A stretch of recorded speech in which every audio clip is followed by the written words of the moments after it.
அனைவருக்கும் வணக்கம். Tenkasi government ID principal பேசுகிறேன். என்னுடைய பேர் மாரி கோமதி சங்கர். தென்காசி கவர்மெண்ட் ஐடியில் பிரின்சிபாலாக ஒர்க் பண்ணுறேன். எங்கள் கவர்மெண்ட் ஐடியில் 10th பாஸ் ஆனவங்களுக்கு பையங்க படிக்கிறதுக்கு வேக்கன்ட் இருக்குது. அதுலேயும் குறிப்பாக பசங்களை விட பொம்பளை பிள்ளையாக இருந்தால் அது ஒரு படித்து முடித்தவொடனே ஒரு 3 வருஷத்தில் 4 வருஷத்தில் கவர்மெண்ட் ஜாப்புக்கே போயிடும். இது சைல்டு வெல்ஃபேர் டிபார்ட்மெண்ட்லேருந்து என்கிட்ட கேட்டதுனால இந்த குரூப்பில் உங்களுக்கு ஃபாலோ பண்ணுறேன். உங்களால் முடிஞ்சது யாரும் இருந்தாங்கன்னா அப்படி இருந்தாங்கன்னா சொல்லுங்கள், நாங்கள் சேர்த்து கொடுவோம்.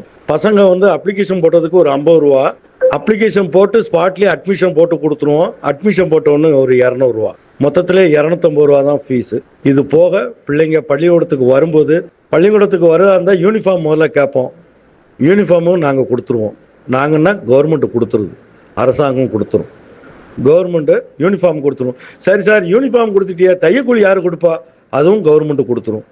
சரி சார், தையக்கூலி கொடுத்துட்டீங்கள, நாங்கள் வீட்டில் இருந்து ட்ரெஸ்ஸை மாற்றிட்டு வர்றதுக்கு பசங்க தூரமாக இருக்க, அப்போ என்ன செய்கிறது? அதுக்கு சைக்கிள் கொடுத்துருவோம். இல்லை சார், சைக்கிள் நீங்கள் கொடுத்தாலும் ரொம்ப தூரமாக இருக்க, அவ்வளோ தூரம் சைக்கிளில் வர முடியாது அப்படின்னா பஸ் பாஸ் வாங்கி கொடுத்துருவோம், ட்ரெயின் பாஸும் வாங்கி கொடுத்துருவோம். சரி sir, train pass bus pass கொடுத்துட்டீங்க, நாங்கள் ஐடிக்குள்ளே வந்தாச்சுன்னா பிள்ளைகளுக்கு நோட்டு புக்கு யார் வாங்கி கொடுப்பா? அதுவும் கவர்மெண்ட்டை கொடுத்துருது. 10 பைசா செலவு கிடையாது, எல்லாமே கவர்மெண்ட் ஃப்ரீயாக கொடுத்துருது. சரி, இதெல்லாம் கொடுத்துட்டிங்களே, அப்புறம் மேற்கொண்டு இந்த பிள்ளைங்க பேனா பென்சில் வாங்கணும்னா அதுவுமே எங்கள்கிட்ட டிராயிங் இன்ஸ்ட்ருமெண்ட்டும் கொடுத்துருவோம். பசங்களுக்கு பொம்பளை பிள்ளையாக இருந்தாலும் சரி, ஆம்பளை பையனாக இருந்தாலும் மாதத்துக்கு 1750 ரூபா ஸ்டைபண்ட் கொடுத்துருவாங்க. அதனால் அதாவது புதுமை பெண் தமிழ் புதல்வன் ஸ்கீமில் ஒரு 1000, எங்கள் கவர்மெண்ட் ஐடி சார்பில் டிபார்ட்மெண்ட் சார்பில் ஒரு 750, ஆக மொத்தம் 1750 ரூபா ஸ்டைபண்ட் கொடுத்துருவோம். பயன்படுத்த வேண்டியது உங்கள் உரிமை. தேங்க்யூ, நன்றி.